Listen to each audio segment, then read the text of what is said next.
We ready? Ready to roll? Hello, everybody. How's it going? I think this is the last one, right? Others tomorrow a little bit. But. All right. First off, I'm Brad Schwartz, president of Greater National Advocates, and one of our goals is to make sure that everybody knows what an independent patient advocate is and find a place to find them. Real quick, who here's an independent patient advocate? Who here's a nurse? Who, and nurse, yep. And what else is the audience made up of? Revenue? Okay, so the bottom line is this is called Advocacy in Action, Empowerment to Drive Positive Change in Healthcare. Alternative title, in my opinion, should be 3 kick-ass nurses that are busting down the barriers and changing healthcare for the better for all of us. So I'm going to turn it over to them. They're all, honest to God, this is an incredible, lively panel. It's going to be a kind of like a free fall. There's a free form. There's going to be questions, and we're just going to let these girls tell their stories and what the impact that they have. All right, let's go. Abigail, start with you. Thank you so much. Hi everyone, my name is Abby Donnelly. I'm a registered nurse. I'm affiliated with Impact in Healthcare. We're a 501c3 nonprofit. We are mostly made up of healthcare workers and some patients who want to make policy change in healthcare. We do that through direct action, research, and education. Good afternoon, guys. My name is Christy Snodgrass. I am the founder of Healthcare Reformed. We are an organization that does consulting for other nonprofit organizations, helping with legislative efforts, helping with direct patient advocacy services, and anything, pretty much anything advocacy we are related in.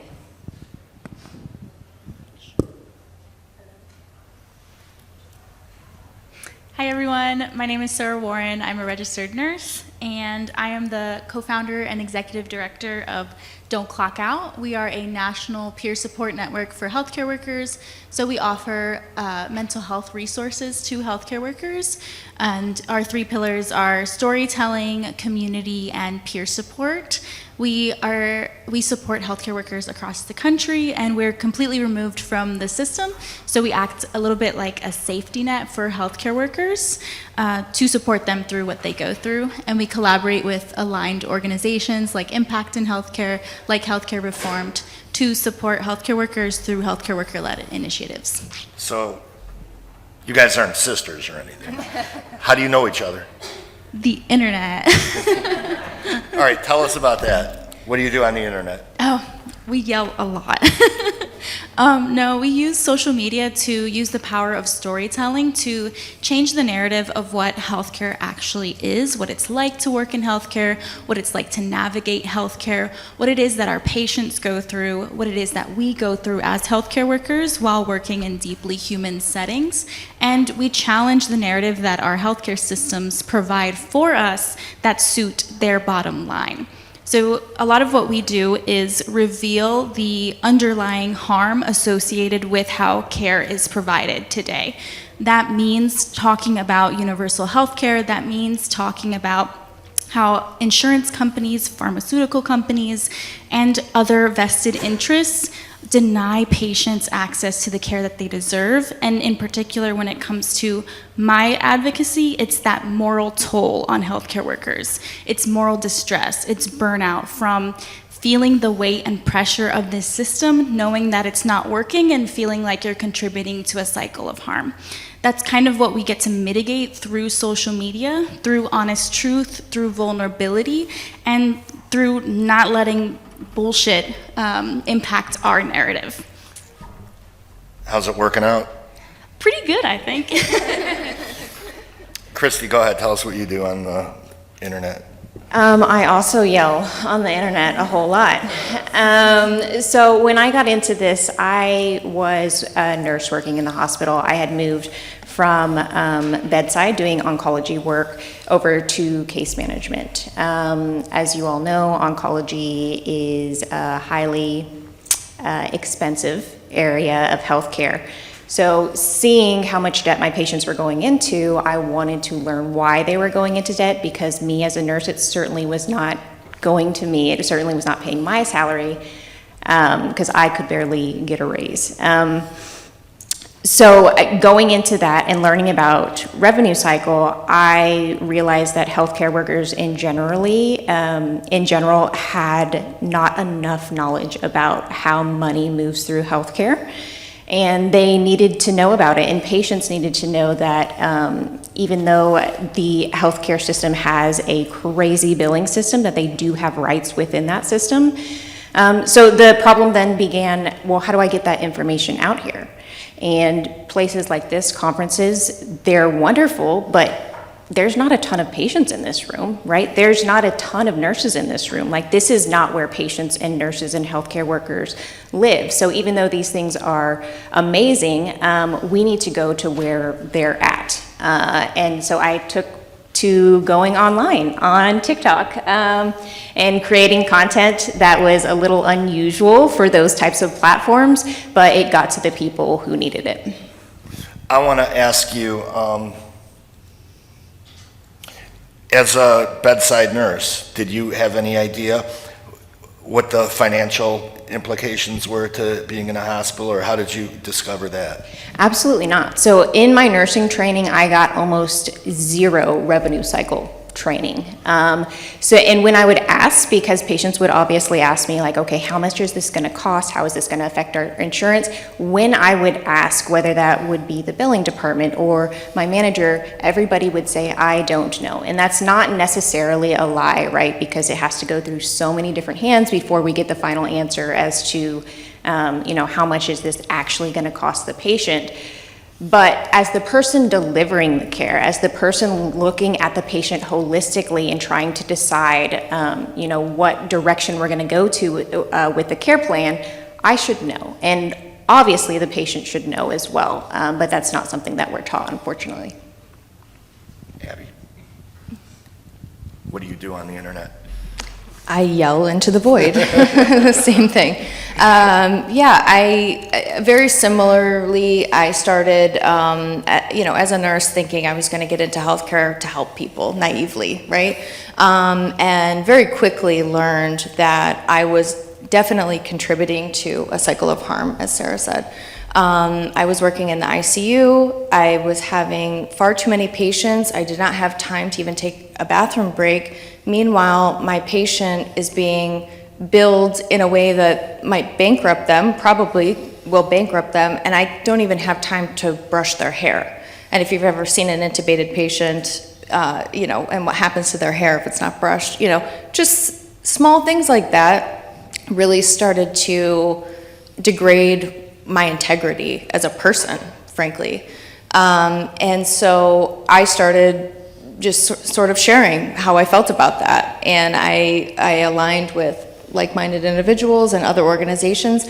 That's when we founded, a group of us founded Impact in Healthcare, and we said, listen, something has to be done about this. I mean, the corporate entities that are running and dominating our healthcare system, it has to be changed. We cannot continue to allow this to happen as patient advocates and as healthcare workers. So in my opinion, it's the same struggle. Patients are being harmed, healthcare workers are being harmed, and we need to join together to fix it. When did you guys make the leap into what you're currently doing now? I started, I think, in 2020 heavily. I mean, there was always issues. There's always been major cracks in the system, but I think everybody here knows that COVID, just expanded that exponentially. So for me, I was working in New York during the pandemic, and it was just so bad, and I just thought, I don't think I can continue to work at the bedside like this without putting my effort towards something positive. Right. Christy, you too, COVID, right? Yeah, so during COVID, the pandemic allowed something that had not been allowed in healthcare before, and that was that all eyes were on us. All eyes were on healthcare workers, and of course they spun us, as the healthcare heroes, and we can talk about that more later. But nonetheless, people were looking at what healthcare workers were doing and how healthcare workers were being treated. So for the first time ever, we had this large media public platform. So that felt like the perfect time for me to be able to segue and not only be able to talk about this, on the internet or on social media, but to really get the attention of legislatures and advocacy groups, and people who could actually make the decisions and the laws that would affect us in the way that we needed it to affect us. So yeah, I started right around 2021, and I've been doing it ever since. Don't Clock Out was started in February, March of 2022, after a nurse left their shift and didn't come back. Our organization is founded on the principle that healthcare workers should survive healthcare, right? We shouldn't have this increased risk for suicide that we do because of our work settings, because of navigating a broken system, and because of not having adequate support or resources to address the grief that we experience, the moral distress that we experience. And some of us often don't have even names for the emotions that we experience, because we're told that what we go through is normal because it's part of the job, when in reality, we are navigating really complex human experiences without the support that we need, and we're having human responses to them. So it was in 2022 that we started this organization, and we've been running it for the last 2 years, and we went the 501c3 route, and we started fundraising last year. Our organization ran on about a little bit less than $10,000 last year, and we were able to offer weekly free support groups to healthcare workers and pay healthcare workers to run them. It started with me in my office by myself, and I wasn't paying myself before we had our 501c3 status. But now we're hoping to fundraise to be able to expand our efforts, and it's really difficult. Abby also is a 501c3 organization. Impact in Healthcare is a 501c3. And I think part of what we're going to try to talk about in this panel is the difficulty in grassroots efforts, in healthcare worker-led efforts, and in trying to be outside of the system and also not replicate the systems that have harmed us. Well, we need to find a way to support you, because you're out there speaking to a whole new generation on behalf of everybody and speaking directly to the patients and families that need help. And you mentioned that all three of you, I think, understand what you're capable of doing, and you partner with like-minded organizations. Give us an idea how that kind of works out, and what do you do? Yeah, so Don't Clock Out partners with healthcare worker-led organizations. We try to exclusively. I spent 2 years begging brands, corporations, individuals who were philanthropists to care about healthcare worker mental health and well-being in the way that we do, and to understand that we need something that's outside of the system because we're navigating stigma, because how can we expect a healthcare worker to access support in an institution that has betrayed them morally, right? So I think having to convince people that that's what healthcare workers need, when I receive confirmation every single day that this model does work, that it does offer them the support that they need and also gets them to the resources that they need, it becomes exhausting, right, to have to beg people and institutions that profit off of our labor, that profit off of commodifying us, to give us pennies. So I think moving more towards the grassroots efforts and asking our community to hold us, right? The National Day Labor Network sent me this beautiful handkerchief, like scarf, that said, El pueblo salva el pueblo. Solo el pueblo salva el pueblo. So only the community saves the community.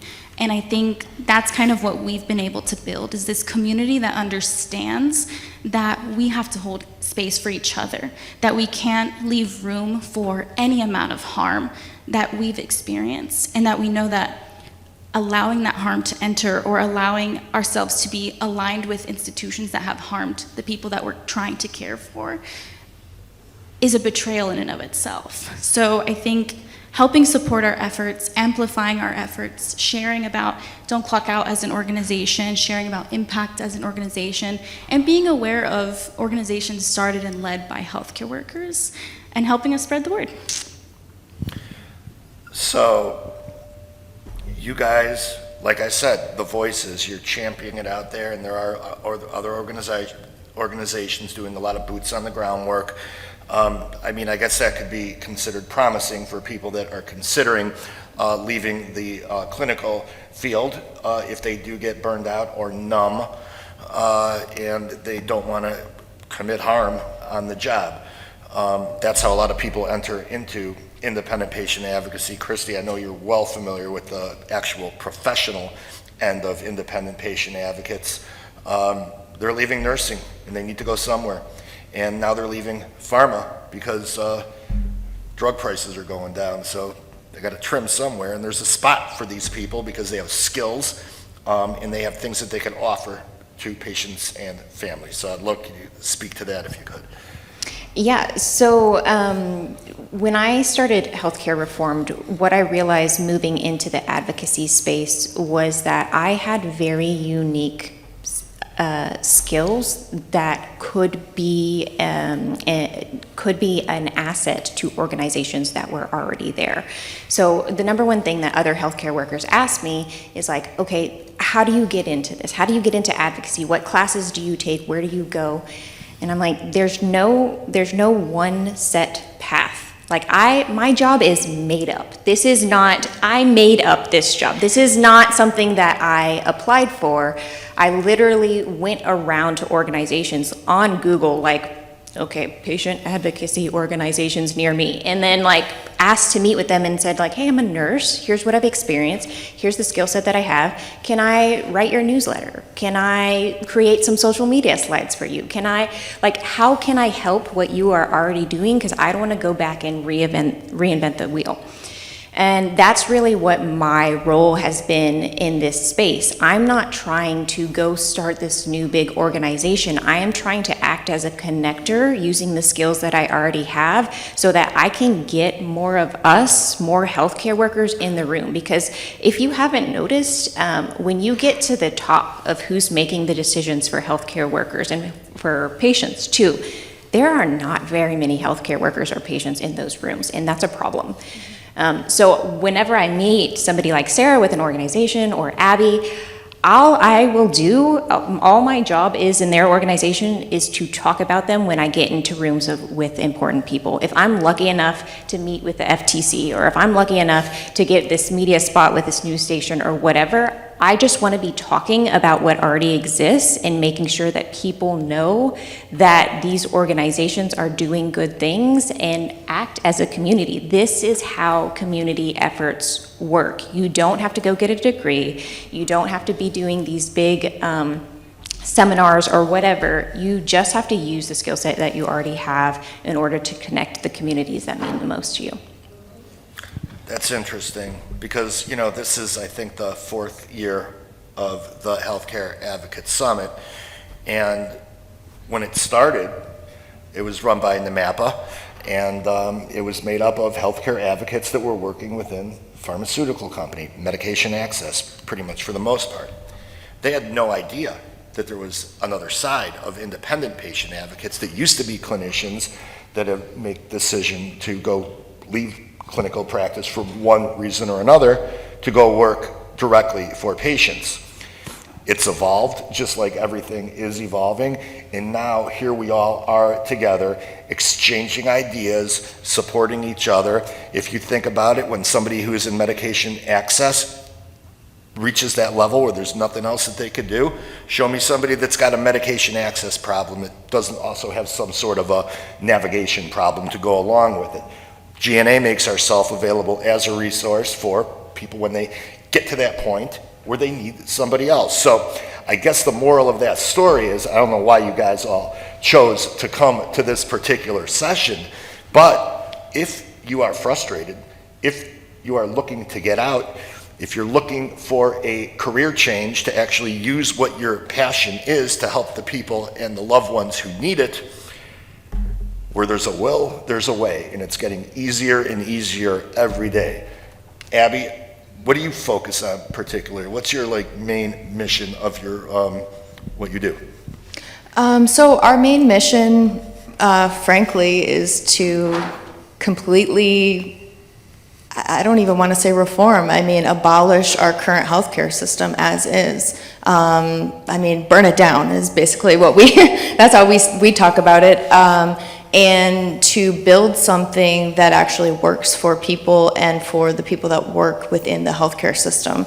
And there's many ways to do that. There's not just one way, and it's going to take people from all different skill sets to do that. I mean, there are people within the union space that are pushing, a good example is in California.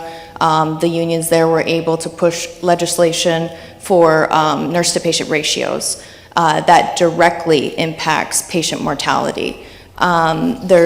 There's also community building, like Christy said, and I think I'm also guilty of this, but we talk a lot about community building, but are we actually doing it? Do we know our neighbors' names, you know?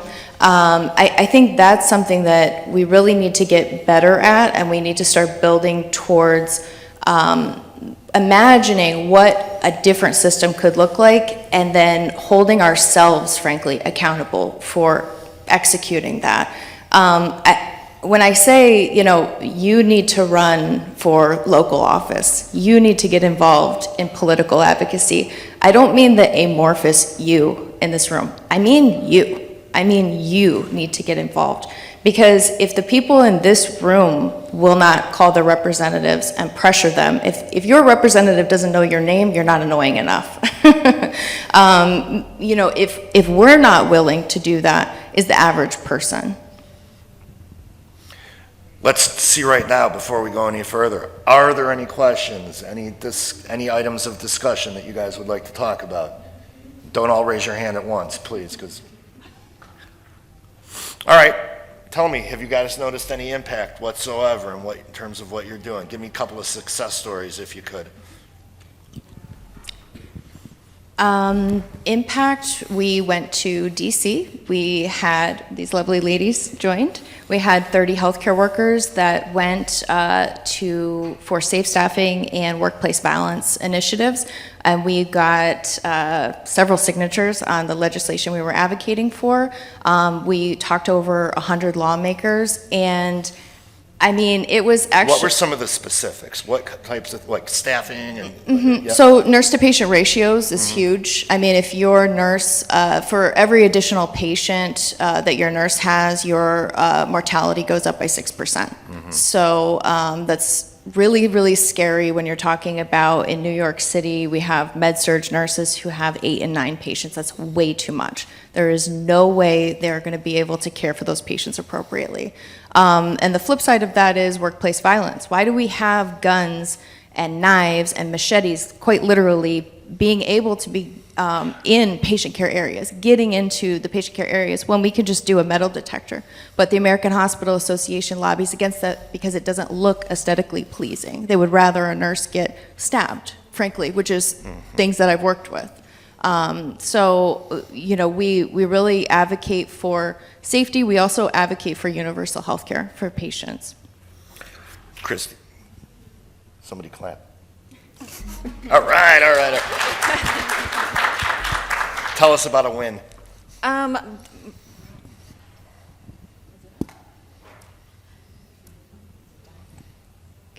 Good.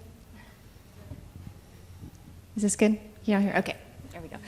I'm not going to talk about my wins for long because, again, my role in this space is to be a connector. So my wins are really collectively our wins That's or a other win. people's That's wins. the whole point of the question. But we've gotten so many things done. I've been in so many rooms that I never thought that I would be able to get in, especially as a nurse with an associate's degree. It's like I'd never imagined that I would be able to work on things with the FTC or get patient stories on ABC News or whatever. We've had multiple different wins in the legislative space, but it's come from a collective effort. So I would love to focus on these two ladies.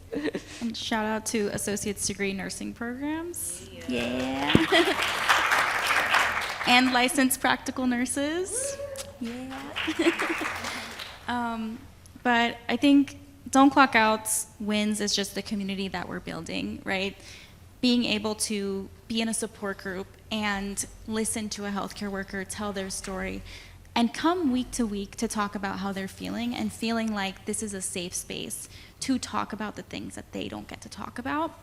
And just listening to people share so openly and vulnerably, and also like discover the magic of peer support and just mirroring like with each other that it's safe to seek mental health support and that it's okay, right? And we've been able to support over 1,000 healthcare workers in our weekly support groups, and they're national, so we have healthcare workers from across the country. So that's a big win. We've been featured in a ton of media and all these different things, but I think the most beautiful part about it is the word of mouth, and also that it doesn't have to happen within our organization, right? That every single time someone hears about someone else going to a support group from some random organization, it doesn't have to be ours, but maybe it came from that idea that this person did this, all of that matters, and all of that leads to people seeking out mental health support and also supporting each other, right? What we have built and what we're building is not something that we want to monopolize. We don't want to be the only people offering peer support. We don't want to be the only people advocating for policy or the only ones who are valid in doing so because we're sitting on a stage. In reality, we want to empower people to have the agency and to be able to dream that there can be better, that they can advocate for themselves, that they can advocate for their patients, right? That they deserve a better world, that they deserve free health care, right? That shouldn't be scary. Why is that scary for anyone? For patients to access the care that they need and to not have to pay for it, right? That shouldn't be an ugly word, because we are made to believe that there's scarcity, when in reality, everyone in this room cares deeply, and everyone in this room is capable of creating change. And I believe that collectively, we're going to be able to do that. That's the win for me, is the hope and belief that comes from the work that we do. And like, you know, just like Christy, like, you can create your own job. Sure, you won't make any money, but that's okay. Like, yeah. You will be broke. You will be broke. Just to add on to that, because I think that's such a good point, you know, just within our own society, I think we think very individualistic, right? That's how we're almost conditioned and trained. And part of all of our organizations is to get out of that mindset, to start leaning on each other. And that's why it is so important to say, as an organization, we're not the only ones that can do this. You know, you can start talking to your representatives on your own. You know, you can start going to DC or going to your Capitol building, or, you know, public awareness campaigns don't need to be flashy and on a billboard. It could literally be you just talking to one of your family members. So I think it's really important that we start to expand our mindset out of this, you know, I have to do everything and I have to do it on my own and it has to be my organization or my company, and start thinking about the community. And so we can all start working towards the same goals together and start pushing. That's the only way that we'll make actual change. And it sometimes is the number one barrier to change when it doesn't happen, because you got people all trying to do the same thing, not communicating with each other, spinning their wheels in place, and then wondering why nobody's moving anywhere. So I like that you guys said that. What advice do you have for anybody that would consider leaving healthcare or pharmacy or pharmaceutical or something like that? I mean, you mentioned no money, but there are ways, there are organizations, there is help out there, there's support. I'd like to know your thoughts. Yeah, just going back to what Sarah was saying, like, it is very easy to leave an organization, like say you're working for a big hospital or big pharma or whatever, and you have a stable paycheck, but you feel like you are still being exploited, or you know, there's that moral injury there. It's very easy to think, okay, I'm going to go into advocacy And that's not going to happen anymore because I'm going to be doing what I love. I'm going to be working for patients. You are capable of exploiting yourself more than any other company, any other CEO could do. So if you're going to move into advocacy, you really need to know how to set boundaries, because the work that you're going to be doing is so important, but you are also so important, and you cannot keep doing that work unless you set boundaries. And then going back to the pay thing too, it is possible to move into advocacy and make money. I make the same amount of money, if not more, now than I did when I was working as a nurse. And that is only because after my first year of advocacy, where I was just doing anything for anyone and volunteering and just trying to, do the most amount of good that I could, I'm like, oh, well, I also need to pay my light bill. So that's a thing. Like I need to set some boundaries there. So now it's like, okay, I'm not exploiting anyone. I'm just saying like, hey, if I'm going to do this work, I can ask for fair payment for it as well. So there's just so many boundaries that you need to put up moving into advocacy. And then obviously, as we've been preaching this entire time, building a community of people around you who are doing similar work to you, because advocacy work can be very, very lonely. It's hard to work outside of a system. Even though you're free of that system and it can feel great for a second, you're not working in the same system that everybody else is in, and you have very unique problems to working outside of the cog. So surrounding yourself in community is also really important. Yeah, you can definitely treat yourself worse than any employer. I spent my entire savings on starting our organization, and I'll be really candid and transparent about that. That's not a good idea, right? And I thankfully have an amazing partner, but that's not really rational decision making, right? But because I had so much belief in what we were building, I was like, this has to happen, this has to exist. And I think it's putting an excessive amount of pressure on yourself to solve a problem that is insurmountable and not solved by one person. So it's easy to fall into this trap almost of trying to save everyone all at once. And I also think that it's important to think about how many pots you're dipping and how many people you're offering support to, how many organizations are you offering support to? Is it sustainable, right? If there's something you can take off your plate in order to take care of yourself, you should do that, right? And also think about, who are you providing services to, advice to, resources to on a consistent basis? And is it a reciprocal or even equitable relationship, right? Are you contributing to organizations or supporting people who are only taking from you? And it might seem like you're doing great work, right?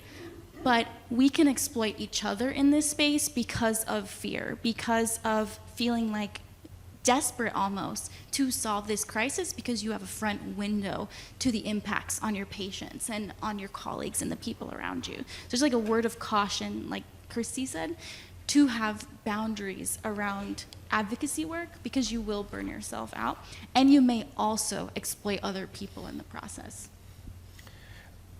Advocacy, it seems like it's becoming more and more specialized, and we have a degree, the board certification for patient advocacy, but advocacy is so huge.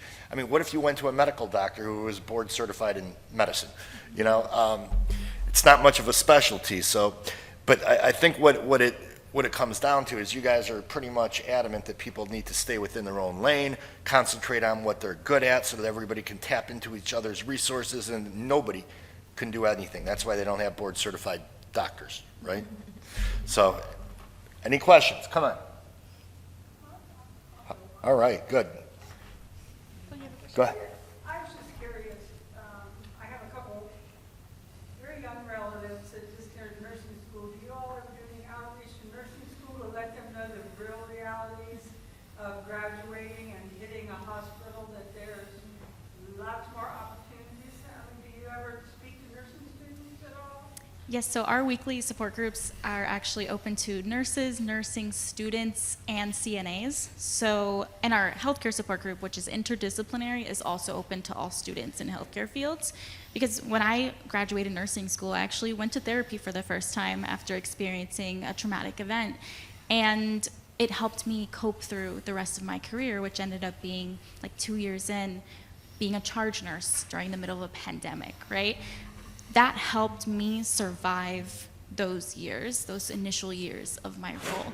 And supporting nursing students makes sense, right? It's like prophylactically supporting people with the truth around what it's like to work in healthcare, helping them navigate this system that we know is deeply broken, but helping them see that it's not normal, right? That nurses shouldn't eat their young, that they deserve support, that they shouldn't have to take on more than they're capable of doing, that they should be able to advocate for themselves. They should be empowered to start a union at their workplace.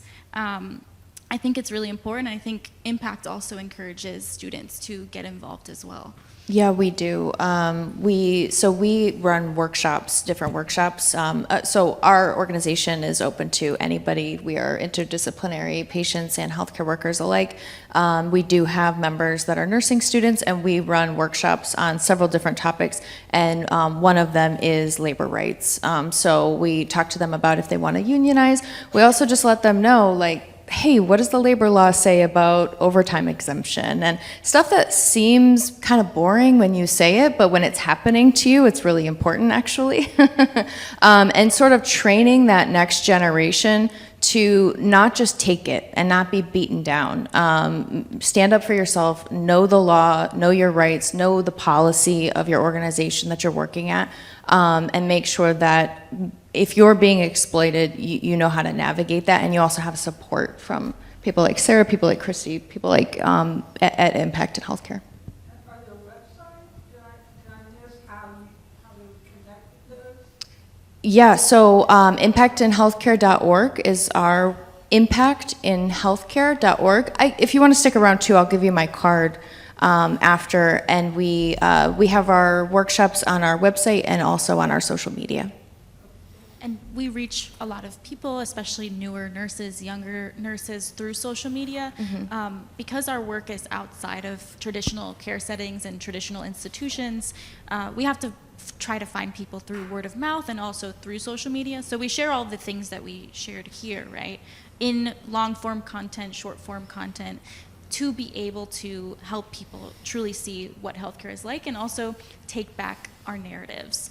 A huge pillar of Don't Clock Out is storytelling, and I think anyone in this room probably has a story that has marked them for the rest of their life or multiple.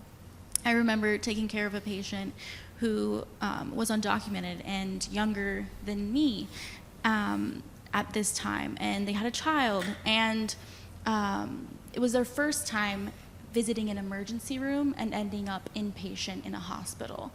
And this patient had no health history, but they had worked in extremely hot conditions in the area. They had occupational hazards that was impacting their health, and they found out through that stay that they had stage 4 kidney disease and that they needed a kidney transplant. And because of the laws in Florida, this patient would not be eligible to receive a transplant even if they were sick enough, right, to be first on that list, right? And that was extremely distressing for me, and it painted a picture for an underlying hidden issue that people might not be aware of or that we have normalized, right, within healthcare. Almost the maiming of our patients, right? And that was distressing for me because of that, but also because of what happened after. This patient was told, you might have to move to a different state in order to qualify for a transplant. How do you tell someone who has a child, right, and a family, and is undocumented, doesn't have resources, that you have to move to another state in order to live, right? How can we say that we are providing health care and adequate care to patients? How can we market that? How can our hospitals say that we care about our patients when a patient is given advice that's pretty much a death sentence, right? And it's antithetical to what we went into healthcare for. And that marked me, that stayed with me. And those stories are what pushed me to share, that are what pushed me to feel empowered to make a difference, to make a change, because I know that it's not simple, right? And it's complex, but it's also heartbreaking and tragic, and we deserve so much better, right? And like, it's just wild to me, like, that we pay so much for healthcare in this country, and that is what comes out of it. That doesn't make sense, right? I think a lot of what we do is like reckon with what just doesn't make sense, and help people realize that their stories, right? The stories that they grapple with at night, that because they don't make sense, that maybe they can make sense out of it, and maybe they can decide that there is a better way, right? And it also might be something that they have a personal connection to.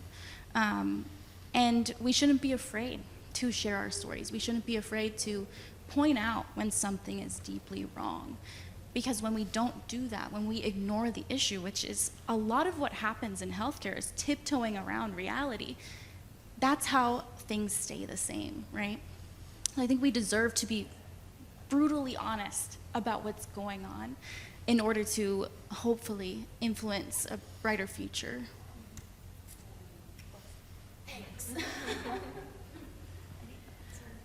Just real quick, because I feel like I'm just dying to say this, even though it doesn't, it's not flowing with the conversation. But I do want to just mention quickly that as we talk about policy change in healthcare, we really need to be brutally honest with ourselves about our two political parties.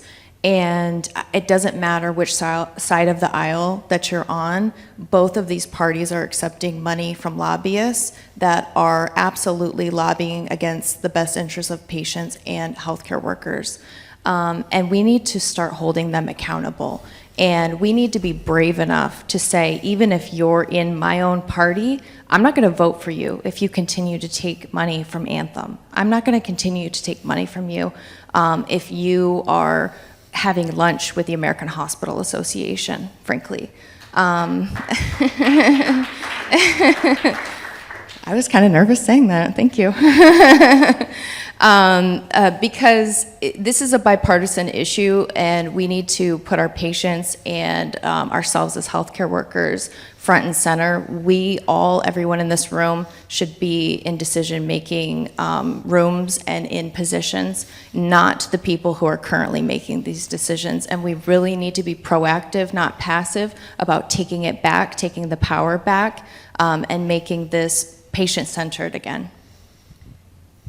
I just needed to add something real quick because I am the only one up here that doesn't have a nonprofit, so I can say this out loud without having any benefit from it. We need to be funding the people who are doing the work, the good people who are doing the work. This is a huge issue. As I go and consult with nonprofit after nonprofit, the biggest issue every nonprofit has is that they are going up against people and corporations with just a shitload of money, guys, a shitload of money. And these people, they're over here like saying like, I can't even pay myself a salary. How am I going to get a data analyst to get all this beautiful data that I gathered, but I can't get it out there because I have no way of connecting to media. I have no way of hiring a data analyst. I mean, we're up here saying like, hey, people deserve fair wages, but we're working on volunteers because we don't have the money to pay people where these big corporations do. And that's how they're winning time after time, is because they have the money to get to the politicians, to publish the reports, to go to, to do all the things. And these people don't. So whenever people come to me and they're like, what can I do? I don't have time to go into this full time. I'm like, do you have $5 a month? Because these people need it, right? Like, do you have $10 a month? Can you write a newsletter? Can you create a social media slide? Because this is what we need. We need help. And frankly, I say we, it's not even me, like they need funding. Like we need funding to be able to move forward and do the good work that's actually going to make the difference, because you can't fight money unless you have money, period. So, And it's demoralizing to have to spend most of the time that you'd rather spend supporting people, right? And providing your services and offering resources, fundraising and groveling and asking corporations who could literally fart out the amount of money that you need, like, and have, right, in the last 30 seconds. Like, even here, right, where you, like, I've felt a little bit of rage, a little bit of frustration, because I see a $20, $30, $40, $50,000 booth, right, and I'm trying to raise $25,000 for our organization so that maybe we can make it to the next year, right? And you have people at that same booth come visit ours, look at it, and be like, meh, and then try to almost like ask us to pitch our product to them. It's like, I'm not a product. I'm a healthcare worker who knows that healthcare workers are struggling, knows what we deserve, knows that you, actually, my friend, are a part of the problem and are part of the distress that we're experiencing. And you scan the QR code. Do you think they donated? Anybody? Do you think they donated? No, of course not. Because it might make them have to reckon with the reality that the harm that I'm trying to mitigate, that I'm trying to address, they might have a part in it. And that's tough. Those are the difficult conversations we have to have. And maybe we don't get invited next year, but like, let's be honest, right, about how we feel. Let's be truthful. Let's share what's actually going on, because the reality is, if we're not honest with ourselves, with our communities, and with this system not working, right, this organization, my organization, a ton of the organizations that are here that are grassroots led might not be here next year. They might not exist next year because we're not getting the support that we need, right? Yeah, oh, sorry. I just want to add to that. So full transparency, our budget last year was also $10,000. $5,000 of that was donated by one of our own members. And we were able to send 30 healthcare workers to DC on $5,000. And that was housing, that was helping people who needed transportation, that was a little goodie bag. You know, it was the best that we could do, and we stretched that budget. And I was actually really proud of how well we did with that amount of money. That is not a lot of money. It's not. And imagine if we had $100,000, you know. But we have had absolutely no success fundraising. It's almost the short period where we did get offered like $2,000. It was contingent on making healthcare workers a commodity. They want to, you know, make it a brand almost, and prop healthcare workers up as this hero trope. Well, we're not going to do that. So we're just gonna sit here with $0 in our bank account and do the best we can. Where are you from? I'm originally from Michigan, but I live in New York. Christy? I'm from South Texas. And Abby? Born in New Jersey, raised in Florida, now live in California. Do you guys get together in person ever? We do. Okay, that's so cool. All right. Well, I would give, you know, what you're all talking about, it's everything would change in the mindset of all these people that do nothing if it were to happen to them or someone they loved. So, and I think about it because, you know, when the Taylor Swift tickets couldn't be bought by the senators and Congress people's daughters, I mean, we had congressional hearings. Give me a break. You got to hit them where it hurts. Let's find out who's sick in the family of the senators and congressmen and go from there. Everybody, this is a great session. Thank you to these Thank you, everyone. game changers. Enjoy the summit. Thank you, everyone. And if you want to learn more about us, we do have our crappy little booths that you can visit. And we just really appreciate each of you for listening to us and allowing us to be raw and honest in how we feel. our panel was very different last year, but I think, 2 years of trying to make something happen, and also like having a unique understanding of the impact of our work, the truth is necessary, right? So thank you, everyone. All right. Have a good one.